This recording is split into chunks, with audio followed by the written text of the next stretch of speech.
Good afternoon from Two Happy Children Farm. It's March 4th and we're looking at the corn. This is 2 weeks after emergence. We started emerging on February 25th and I think we're at 3-leaf stage, and some parts are starting to see 4 leaves. So I'd say 3 leaves to be conservative. We've gotten 2 inches of rain since planting, and today we're getting a nice gentle rain. It looks like we could get another inch here. No complaints on the corn. Had some bird damage here and there, and sometimes I wonder if my closing wheels were leaving some air pockets. So as the corn was emerging, it looked like there's some air pockets around the roots as soil was falling back in. But this rain is fixing that again, so closed it back up. I'll show you. I got an example right here on the edge of the field. I'm wondering if that's an air pocket where the soil is falling back in. Who knows? Could have been bird damage too. I've been seeing a lot of birds down at this end of the field. One thing to look at as well, this is a no-till field, and my new pre-emerge that I use this year is called Fierce.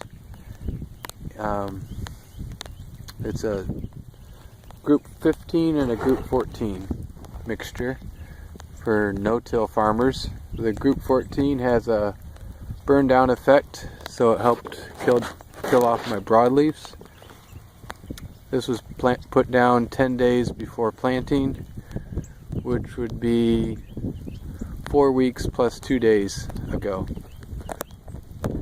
So my row middles are really clean.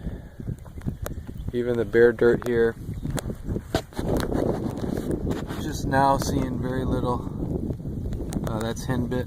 This is where I had high henbit pressure. Seeing that break through. So I applied it, and then it took 10 days before it rained. So that might have been an issue.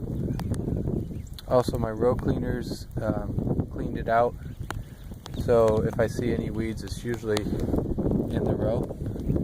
Between the row has been pretty clean. I also did a skip row on accident, like we always do, and I can see the weeds are already about 4 inches tall in that area. So for my money, it looks like this pre-emerge is doing its job. I probably have to keep it working for 2 more weeks, and then I'll be doing my post spraying. If you look in the distance there, you'll see some flags waving. That's where I've marked off one of my experiments. I think it's important to always be trying something new.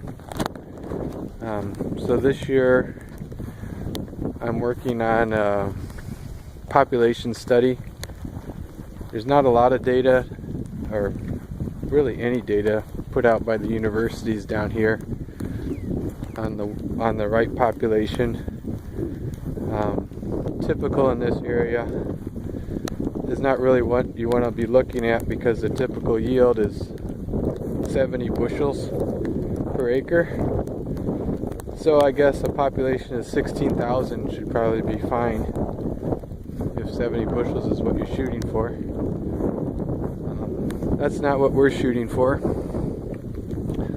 So I used some of my yield map data from last year, and I also logged into satshot.com from last year, and I got a better idea of where my high productivity fields are and where my low productivity was. And where those flags are, we did a 3-way split with 2 different varieties.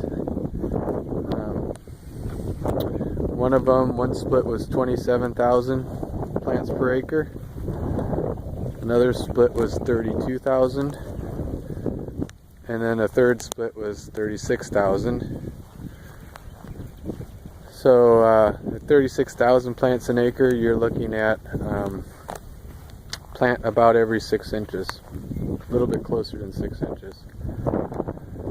And we'll bring in a weigh wagon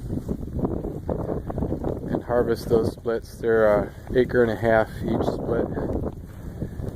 And I think we'll find at least kind of a range where we need to be. And the other thing on those splits is I'm using, it's on my best fertility program there as well.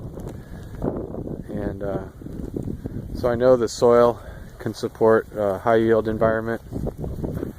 So it's not going to be limited by the fertility is the goal. It's going to be limited by the plant density and then ultimately the weather and the rain. But we're off to a good start here. This would make it about 3 inches of rain since planting. Can't complain. For most of February we were above average temperatures, so these plants have already gotten about 350 heat units since planting. And March looks very favorable as well.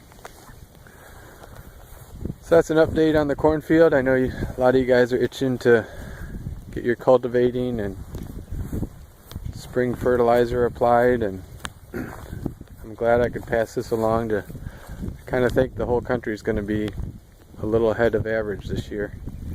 And we had the window, so we took it after we planted. It got wet the next week, and then we just kept getting enough moisture that you weren't able to plant, but if you already had your crop planted, it was really benefiting from it. So thanks for watching, and I hope you guys are thinking about some experiments on your farm and pass on the data. It's always good to see what else is going on, and I'll be passing this on as well.